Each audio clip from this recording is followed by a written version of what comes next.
NEET UG 2026 paper leak मामले में याचिका दाखिल होने का सिलसिला लगातार जारी है। इसे लेकर सुप्रीम कोर्ट में एक और याचिका दायर की गई। ये याचिका सुप्रीम कोर्ट के वकील नरेंद्र मिश्रा के माध्यम से दायर की गई। याचिका में कहा गया कि राष्ट्रीय स्तर की परीक्षाओं की निष्पक्षता, पारदर्शिता और विश्वसनीयता पर गंभीर सवाल खड़े हुए हैं। इसलिए मांग की गई है कि अगर पुनः परीक्षा कराई जाती है तो उसे एनटीए की बजाय सीबीएसई या किसी अन्य सरकारी एवं जवाबदेह संस्था से कराया जाए। याचिकाकर्ता के वकील नरेंद्र मिश्रा से खास बातचीत की भारत एक्सप्रेस संवाददाता गोपाल कृष्ण ने।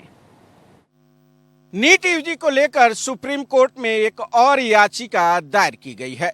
यह याचिका सुप्रीम कोर्ट के वकील नरेंद्र मिश्रा के माध्यम से दायर की गई है। नरेंद्र मिश्रा हमारे साथ हैं, आइए इनसे बात करते हैं। सर, याचिका में क्या कुछ मांगे की गई? देखिए, पहली बात तो मेरी याचिका मई में ही फाइल हुई थी, लगभग 20 मई के आसपास में। उसमें आलोक शर्मा जो कांग्रेस के स्पीकर हैं वो हैं, और इसके साथ में प्रिया मिश्रा, 2 पिटिशनर हैं। सवाल यह है कि जो 23 लाख बच्चे हैं उनको लेकर के हमने यह केस फाइल किया था। पहला हमारा इशूज़ है कि जो एनटीए है, national testing agency, which is registered under the जो हमारा सिविल सोसाइटी एक्ट है 8060 का, उसके अंदर में रजिस्टर्ड है। तो उसकी कोई अकाउंटेंसी नहीं होती, अकाउंटेबिलिटी नहीं है कि वो गवर्नमेंट के प्रति कहीं ना कहीं पर जवाबदेह हो, साथ में जनता के प्रति उसके क्या जवाबदेही है उसके बारे में भी कोई उसकी अकाउंटेंसी नहीं मेंटेन की गई। पहली चीज़ तो उसको डिसॉल्व किया जाए, अर्थात एनटीए एजेंसी को यहाँ से ख़त्म किया जाए, पहली बात। दूसरी बात, 2024 का भी हम लोगों ने पिटीशन फाइल किया था। उस समय पर भी बहुत सारे उसमें ग्रेवियांस थे, अभी मैं उसको आपके सामने नहीं बोलना चाह रहा हूँ। दूसरा, इसके साथ 2025 में भी छुटपुट करके कुछ समस्याएं आई थी। तीसरा, इसके साथ में 2026 में उन्होंने खुद ही मान लिया है कि पेपर लीक हुआ है।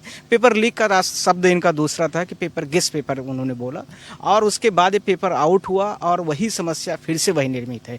तो हमने चीफ जस्टिस ऑफ इंडिया से रिक्वेस्ट किया है कि आप इस मैटर को टेकअप करिए और आप एग्जामिनेशन कराइए। सवाल सबसे बड़ा है कि 20 तारीख का जो एग्जामिनेशन अभी होने जा रहा है, 21 तारीख का जो एग्जामिनेशन है, उस एग्जामिनेशन की डेट पर एनटीए जो अभी एजेंसी काम कर रही एग्जाम पेपर बनाएगी, उसके पर हमारा कोई भरोसा नहीं है। उस एग्जाम को कंडक्ट करने के लिए सरकार अपनी सरकारी एजेंसी से कराए और चीफ जस्टिस ऑफ इंडिया उसकी मॉनिटरिंग करे।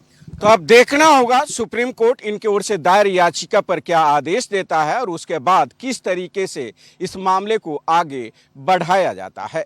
भारत एक्सप्रेस के लिए कैमरा पर्सन हुक्म सिंह के साथ गोपाल कृष्ण।